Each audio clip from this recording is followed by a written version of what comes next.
What we do here is go back.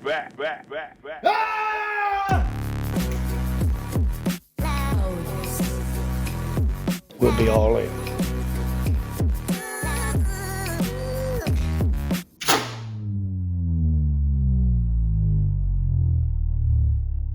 I've had enough.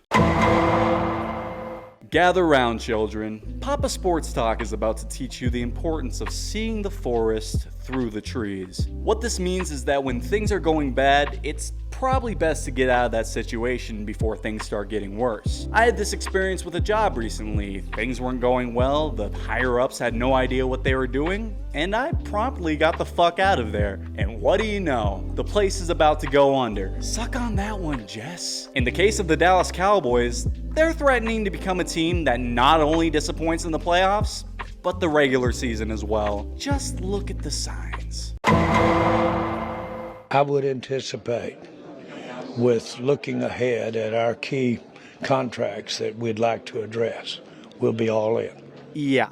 He actually said that shit right after his team got their cheeks clapped in the first round of the playoffs against the 7 seed. Now, sparking false hope in Cowboys fans is nothing new to Jerry Jones whatsoever, but saying you're going in one extreme direction, then turning around and doing the exact opposite is something that not even Cowboys fans could possibly be used to. Bro went all in by signing Ezekiel Elliott, who's fresh off of a monumental 4-13 season where he finished with 3.5 yards a carry and not 1, not 2, but 3 touchdowns. Ezekiel Elliott more than makes up for the fact that we lost Armstrong, Biotish, Pro Bowl running back Tony Pollard, All-Pro offensive lineman Tyron Smith.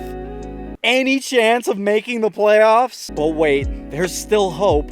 We did use our first-round draft pick on an offensive lineman. He'll definitely be as good as Tyron Smith. Guaranteed. It really feels like Jerry Jones is going all in this year.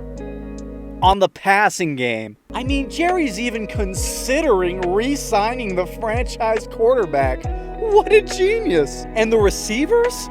Oh boy, wait till you hear this. You know that CD's nuts guy, the first team All-Pro receiver last year? He just signed a massive contract. After 4 months of pointless negotiation and missing training camp, you know, the thing that gets you prepared for the NFL season. And then, Jerry had the audacity to say this in an interview after that deal got finalized. Hell no, there's nobody that could fucking come in here and do all the contracts and be a GM better than I can. You're gonna have to give me a second.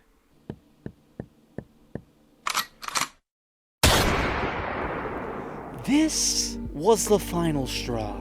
That statement right there is the Cowboys franchise in a nutshell. The delusion that this man suffers from is legitimately concerning. I would have no issue with Jerry saying that he's the best headline grabber, the biggest optimist, the greatest money-generating owner in the history of organized sports. But this? After the festering disaster of an offseason that we just witnessed, was it for me. I couldn't call myself a Dallas Cowboys fan anymore after reading this. Now, I know what you're thinking. How can you just abandon your team, you traitor? First off, shut up. Second, suck my cock. And third, here's why. I'm not a lifelong diehard Cowboys fan like a lot of people watching are. The reason I used to like the Cowboys was because almost a decade ago, I had kind of fell out of love with the NFL. I just had different interests and it wasn't for me anymore. But I still liked college football, and one incredible team at the time really piqued my interests, which also happened to be my local team, the Ohio State Buckeyes. They won the national championship behind the heroic efforts of their bell cow running back, Ezekiel Elliott. And I decided right there that whatever team decided to draft Zeke was the team that I would start to support. And well, the Dallas Cowboys select Ezekiel Elliott, running back, Ohio State. It was locked. The Cowboys were my new team. And behind their brand new running back and their surprise rookie 4th round quarterback, They wasted no time at all finding their groove. The 2016 Dallas Cowboys finished the regular season with a 13-3 record. Dak and Zeke both had regular seasons that would be compared to all-time greats. And in the playoffs, they got bounced in the first round, which is super uncharacteristic of the Cowboys today. But playoff win or not, I was hooked. I started actually paying attention to the NFL.